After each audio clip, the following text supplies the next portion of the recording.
Good morning, friends. I hope you're all having a wonderful day. Today we're going to attempt to make a tabletop boxwood Christmas tree out of two old potatoes. Now, growing up, my grandma always had these Christmas trees in her house, and I believe that she used Oasis to make them. A few years ago, I did make one using Oasis, but this year I really want to try to make one out of something sustainable.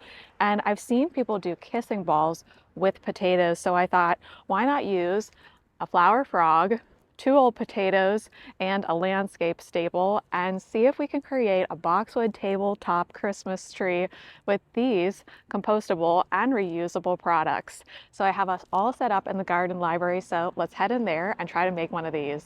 So in terms of supplies, here's what I'm going to use.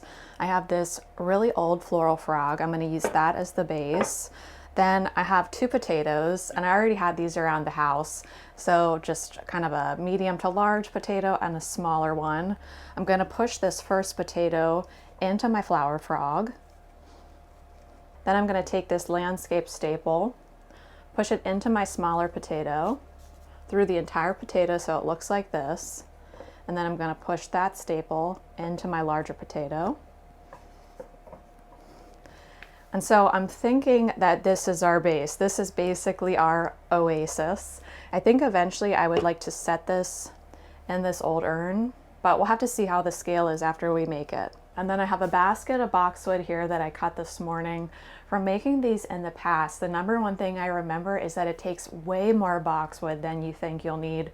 So I doubt this will be enough. This is probably about half the tree right here. Kind of looks like a potato snowman, doesn't it?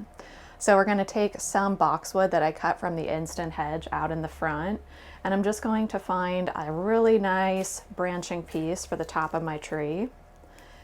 And the potato should act just like Oasis, and then I'd like to build out the base.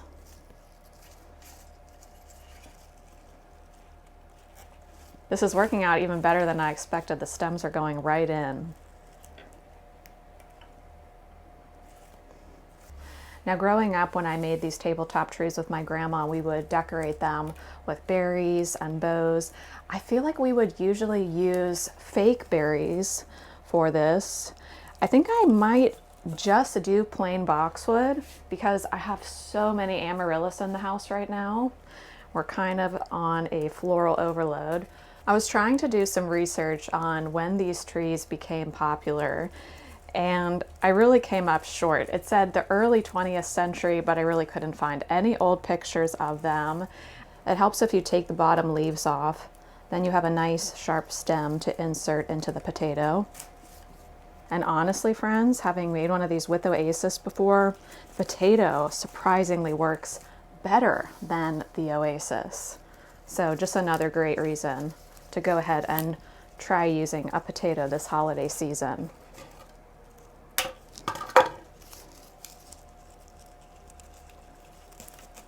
I would love to know what garden crafts you make during the holiday season.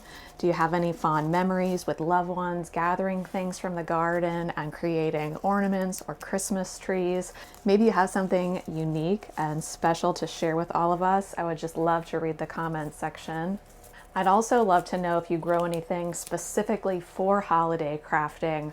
I was looking for a picture of one of these trees in a box of pictures that I inherited from my aunt, which were from all the different floral shows that my grandma did. I could not find a picture of this, but I did notice that she used a lot of dried honesty in her work. And I remember in her dried flower room in the basement, she had tons and tons of honesty stored there.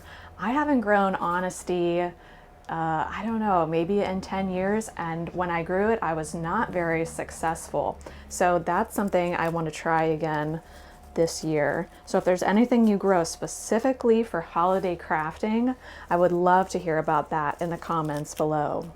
We've got kind of this base tier done, and so now I'm going to make the stems a little bit shorter as I move my way up our potato. We were able to cover about a third of the potato form with that initial basket of boxwood, so now I'll head up to the front and pick some more.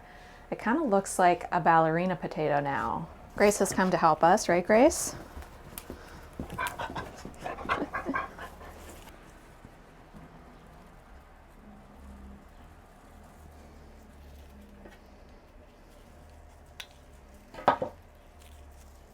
It's much easier to push a slightly woody stem into the potato versus fresh, brand new growth.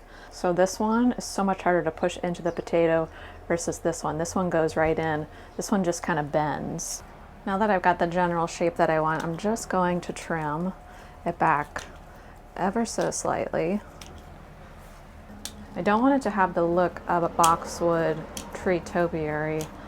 I want it to still have the look of a Christmas tree, so I don't want to go too tight or formal on this trim. Of course, up to you and whatever you like from your Christmas trees. In retrospect, I wish I hadn't trimmed this tree at all. I prefer it a little more loosey-goosey, but let's go ahead and stick it in this urn and see if it's a good fit. We might want a wider mouthed urn.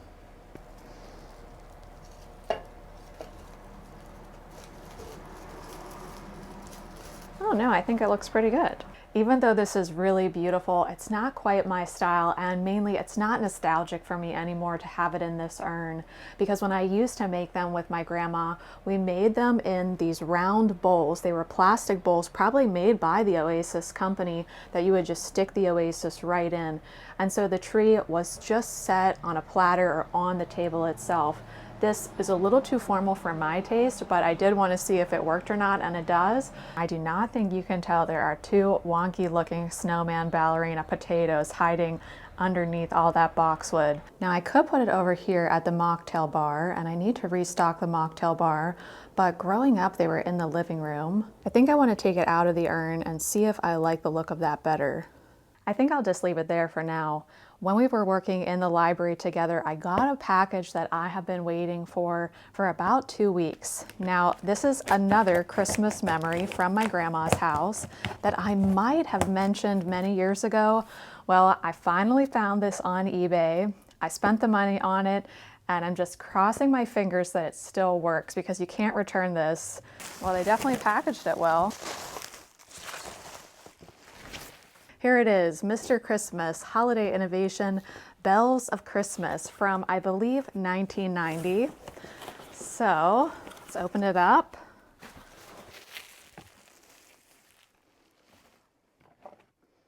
From what I remember, these also light up.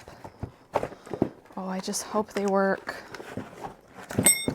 Ooh. Is it battery or cord? Oh no. Wait a second, what's happening here? Here's the moment of truth. Cross your fingers. Grace, cross your paws.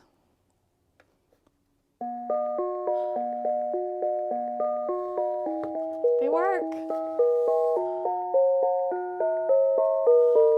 My grandma lived in a split level house, and so when you would walk in her front door, you would see up into the kitchen, and then you could also go downstairs where most of us kids played. But running up the stairs were these bells, and every year I looked forward to seeing and hearing them play this beautiful music.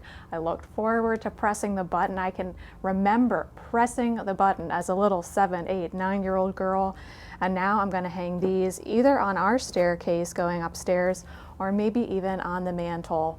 I want to thank you so much for hanging out with me during today's video. I think I'm going to do some kind of a really informal, maybe garden / amaryllis / home tour right before Christmas. So hopefully you'll join me for that, and I'll be able to show you these bells in action then. I don't want to play too much of the songs just because it might be copyright music and then I'll get a strike. But I'll see y'all sometime soon. Bye.